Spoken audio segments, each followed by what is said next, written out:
Leslea Huhn, Mrs. Huhn from Meadowlark Elementary School, and I'm here at the Brinton Art Show to talk a little bit about what our art students have been creating this year and a little bit behind the meaning and kind of the skill set that we're having the students practice. So as a part of our Shared in Schools, all of the art teachers agree on a common theme for the year, and this year was Asian art. And it's really awesome because from there we get to kind of decide what path we want our students to go on and what we want our students to learn. I've been really lucky to be able to do a good handful of projects with my 5th grade students, and so I'm going to share just a little bit about them. So the first project that I'm going to talk about is our Filipino shadow puppets. So what's really cool about teaching art is you don't just teach art, you also get to incorporate a lot of math, a lot of science, and especially a lot of history because we're working a lot with world cultures.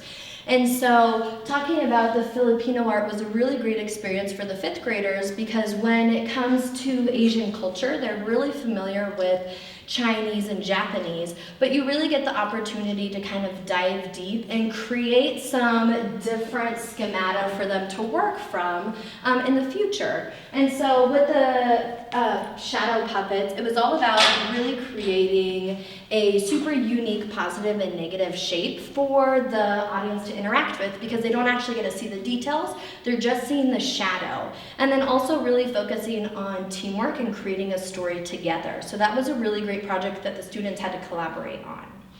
Another one of our projects is an artist inspired our pumpkins from Japan. Her name is Yayoi Kusama. And so getting to kind of make connections with more modern artists. And if you're not familiar with Yayoi Kusama, she's got a really deep connection between both Japan and the US. And so getting to talk about cultures and kind of their interactions and the conversations that they have, not just with how we interact country to country, but also on a more personal level. And getting to see more contemporary artists is really fantastic for the students as well. We always do some nice holiday projects, and this was one that we did for Christmas. So one of my students was really passionate about their Nutcracker that they created because they felt like it really represented them. So it's not just about other cultures, we also want that personal style of the students to kind of come through and that expression through art.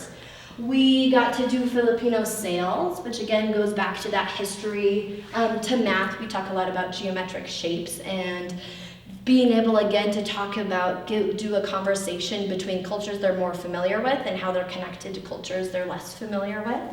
We also took a look at Malaysian kites, and so you can see those here, talking about art's place in the world and about how sometimes those cultures can kind of die out. So although Malaysian culture is really strong, the Malaysian kites are actually a dying art, and there's not a lot of people around that still make them. So even though we're focusing on different things for each project, you can kind of have a different conversation with the kids every single time. 2 more projects that we got to work on were some landscapes. We do landscapes every single year with my 5th grade students, and this was a really great one to talk about differences in cultures because our landscapes are very straightforward and very detailed, and so to actually have the 5th grade students take a step back and how the Chinese kind of do their landscapes is it's more about the suggestion, and they kind of view it as poetry where they don't give you all of the answers and they let you kind of fill in the rest of the story for yourselves. And so that was a really great challenge for our 5th graders this year. And the last project is based on some Ming Dynasty pottery that can be found.